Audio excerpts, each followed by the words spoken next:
had too much to talk about it, I think, in the past. But I think it was very liberating for me, and I think I'm a very different person. I think post my article also, I didn't expect the article to be like an all India edition. When I did the interview with Renuka, who's also a friend of mine from college, she's a very well-known correspondent from the Bombay Times, and she's known me all her life.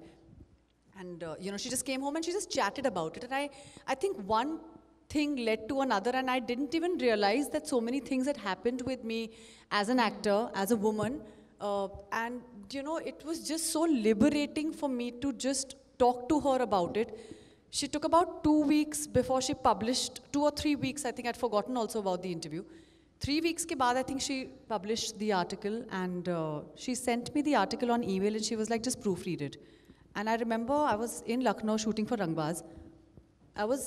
That day it was an off day, and Lucknow was my hometown. So it was really like a full circle for me. And it really had started with me being molested by, a cousin of mine in Lucknow when I was a child. And I didn't speak about it for years because I just didn't realize that it was not my fault. And I kept thinking that it's my fault, that I let him touch me, or I let these things happen to me. So, although you may think that, oh, I'm such a fearless, confident girl out there in Bombay, surviving, working every day, there are lots of things that happen, in the past that you allow things to happen, and those things lead to who you really become in your professional space.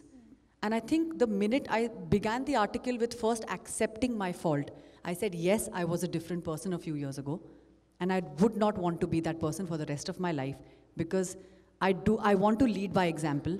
I want to be able to be that person in the film industry who came out of nowhere, got educated, came into the films, is working on her own terms, is not ready to sleep for roles, is not ready to be okay with parties, and I'm not absolutely be ready to, let somebody walk all over me as a human being.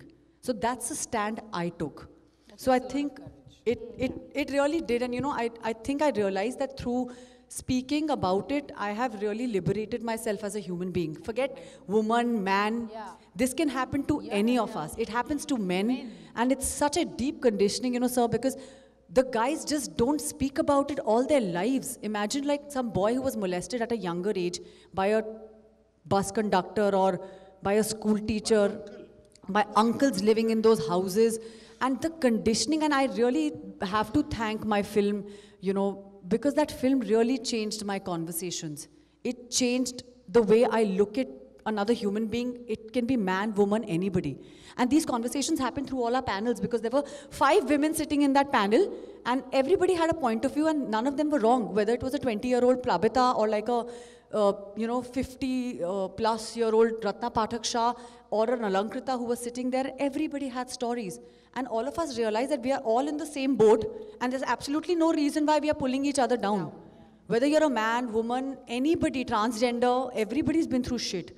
So let's not try to put more shit into other people's faces. The good thing is that there is a conversation right now. There is an awareness, there's a realization. So you take a stand. Today I know that tomorrow if I go into this meeting with this director has the power to molest me or to say something that will harass me. But I have the choice, tell him, thank you sir, I do not want this meeting to be continuing. I'm okay. You do not want to give me this film, it's fine. But I have the right to walk out of this house right now because your conversations are making me uncomfortable. So I think that is very important, and that's a stand one needs to take for themselves. So I don't judge anybody for whatever that they have done in their lives or how they want to facilitate their careers.